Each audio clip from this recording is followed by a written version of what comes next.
ठरलं तर मग मालिकेच्या आजच्या भागात आपण पाहणार आहोत अर्जुनने महिपतच्या विरोधातील पुरावे एका पेन ड्राईव्हमध्ये जमा केलेले असतात. त्या पेन ड्राईव्हमधले व्हिडिओ प्ले केल्यावर त्यात चाळीतील लोकांनी महिपत विरोधात साक्ष दिलेली असते. महिपत चाळीतील लोकांना कशा प्रकारे त्रास देत आहे याबद्दल लोकांनी त्यात साक्ष दिलेली असते. महिपत मात्र हे पुरावे मांडण्यास नकार देतो. तो म्हणतो की तुम्ही कोणत्याही माणसांना माझ्या विरोधात उभं कराल हे मी खपवून घेणार नाही. मध्येच किल्लेदार वकील उठून बोलतो की अर्जुन सुभेदार महिपत शिकरेवर बेताल आरोप करत आहेत. अर्जुन म्हणतो ऑन कॅमेरा पुराव्यासकट बोलतोय मी.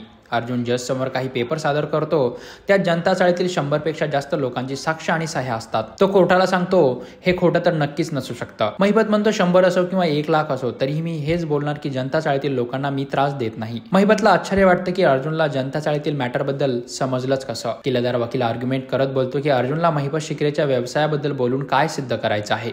अर्जुन म्हणतो हे तुमच्यासारख्या हुशार वकीलला कळत नाही. विचित्र आहे.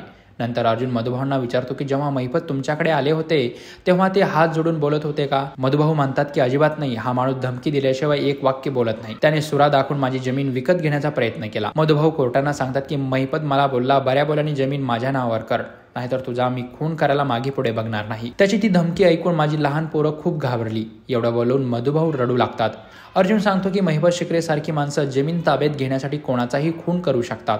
किल्लेदार वकील म्हणतो की आरोपी मधुकर पाटील हे खोटंच बोलणार कारण त्यांना कोणत्याही मार्गाने स्वतःची सुटका करून घ्यायची आहे. अर्जुन कोर्टाला सांगतो की माझ्याकडे एक विटनेस आहे. अर्जुन सायलीला विचारपूस करण्यासाठी कोठडीत बोलवतो. अर्जुन सायलीला विचारतो की लग्नाआधी तुम्ही आश्रमात राहत होता तेव्हा महिपत शिकरेने तुम्हाला कसा त्रास दिला होता हे तुम्ही कोर्टाला सांगू शकाल का. सायली कोर्टासमोर सांगते की आधी महिपतने नंतर साक्षीने मधुभाऊंना धमक्या द्यायला सुरुवात केली.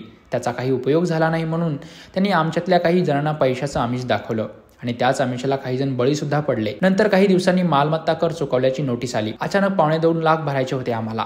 मी म्युन्सिपॅलिटीच्या ऑफिसला गेले आणि त्यांना हात जोडून आम्हाला मुदत वाढवून देण्याची विनंती केली. आम्हाला मुदत वाढवून सुद्धा मिळाली. तरीही काही दिवसांनी आमच्या घरात पाणी बंद झालं. आमच्या घरात येणाऱ्या पाण्याचा मेन पाईप कोणीतरी तोडून टाकला होता.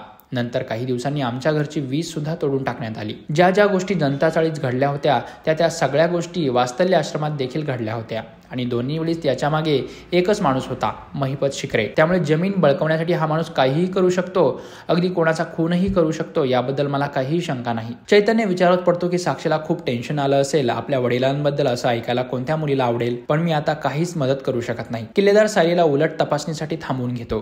किल्लेदार सायलीला विचारतो की 2.25 लाख रुपये कर म्हणजे किती वर्षाचा कर मधुकर पाटलांनी थकवला होता. सायली सांगते की मधुभाऊंनी कर थकवलाच नव्हता. ते वेळोवेळी कर भरायचे आणि म्हणून आम्हाला या सगळ्या प्रकाराच्या बाबतीत खूप आश्चर्य वाटत होतं. किल्लेदार विचारतो की हे सगळं महिपतनं केलं असा काही पुरावा आहे का तुमच्याकडे. धमकी दिल्याचा व्हिडिओ वगैरे काही आहे का. अर्जुन यावर ऑब्जेक्शन घेतो. किल्लेदार सांगतो की कायद्यासमोर पुरावे लागतात.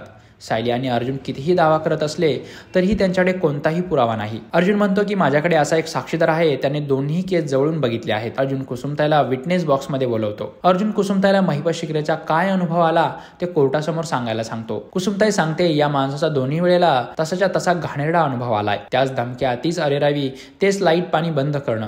आमच्या चाळीतील लाईट आणि पाणी परत आल्यावर महिपतचे गुंड परत आले होते आणि आम्हाला विचारत होते की कोणाची हिंमत झाली तुम्हाला मदत करायची. त्यामुळे मी महिपतच्या गुंडांना चांगलंच ओळखते. कुसुमताई हेही म्हणते की माझ्यावर विश्वास बसत नसेल तर आमच्या चाळीतील एक माणसाला तुम्ही इथे उभं करा. तेही हेच सांगतील की हा माणूस किती स्वार्थी आणि नीच आहे. महिपत अचानक उठून बोलतो की मी जनता चाळीतील जागा खाली करायला गेलो होतो. महिपतला परत विटनेस बॉक्समध्ये बोलवलं जातं. तो मोबाईलवरती काहीतरी जजला दाखवत असतो आणि जजला सांगतो की चाळीतील जागेच्या वरती मोठी बिल्डिंग बांधून मी लोकांना घरं देणार आहे. 90% लोक तयार सुद्धा झाले आहेत. 10% लोकांना समजवायला 19-20 झालं असेल. अर्जुन म्हणतो 19-20 म्हणून तुम्ही त्यांचा जीव घेणार का. महिपत सांगतो की जीव नाही घेत आम्ही आणि आम्ही चाळ खाली करत नाही. आम्ही ते काम दुसऱ्या एजन्सीला देतो. त्या एजन्सीच्या लोकांनी काही केलं असेल तर त्यात आम्ही काय करणार. अर्जुन महिपतवर ओरडतो जर वेळेस तुम्ही सेम पॅटर्न फॉलो करता हे दिसलंय कोर्टाला. जेव्हा तुमच्या लक्षात आलं मधुकर पाटील त्यांची जमीन विकत नाहीये तेव्हा तुमच्या मुलीने विलासचा खून केला आणि आरोप मधुकर पाटलांवर ढकलला. किल्लेदार महिपतच्या बाजूने कोर्टासमोर आर्ग्युमेंट करतात आणि म्हणतात महिपत शिकरे कोणता व्यवसाय करतात हे याचा खुनाचा काहीही संबंध नाहीये. पुढच्या भागात आपण पाहणार आहोत कोर्टातील दोन्ही पक्षाची बाजू ऐकून घेऊन जज असे निर्णय देतात की चाळीतील लोकांचे साक्ष देण्यावरून हे सिद्ध होत आहे की महिपत शिकरे जमीन बळकवण्यासाठी बेकायदेशीर मार्गाचा वापर करतात. सादर केलेल्या बाबीवरून हे सिद्ध झाले नाही की विलासचा खून साक्षी शिकरेने केला आहे. परंतु तशा संशयाला आणखीनच जागा निर्माण झाली आहे. त्यामुळे त्याबद्दलचे पुरावे सादर करावेत असा आदेश जज देतात. तर प्रेक्षक तुमच्या आवडत्या मराठी मालिकेचे अपडेट जाणून घेण्यासाठी मराठी व्हिडिओ या चॅनलला नक्की सबस्क्राईब करा.